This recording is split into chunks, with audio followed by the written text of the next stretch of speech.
Gaganyaan, the final launch will happen in 2025. This year is going to be very important because the test flights will be accomplished this year. Because you see, we just as it is important and very significant and very exciting to send a human being into the space, it is equally important to get the human being back safe and sound. So we have a crew module, we have an operation module, and the test flights would ensure that all these functions happen as we have envisaged. And then the last flight, before the actual flight, would be carrying a robo, a female robo, who's been named Vayo Mitra. So she would perform all those activities which actually finally a human astronaut would perform. Right. And then she would come back, she would be retrieved back. So how the astronaut goes up and finally comes back, retrieved through the water.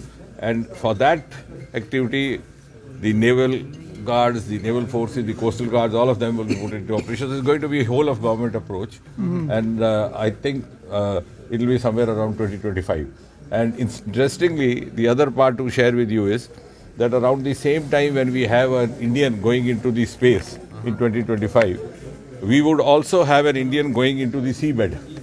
Our sea depth maximum is about 5,000 to 6,000 meters. And we would, for that also, one test pilot would be conducted this year, where an Indian would go down up to about 500 meters below the sea surface. And finally in 2025, we'll go to the lowest seabed, and that's going to generate blue economy. The minerals, the metals, the biodiversity, the entire wealth which lies in because we have a 7,500 long kilometer coastal area, longer than any other country, and these are going to add to the Indian economy in the next 25 years.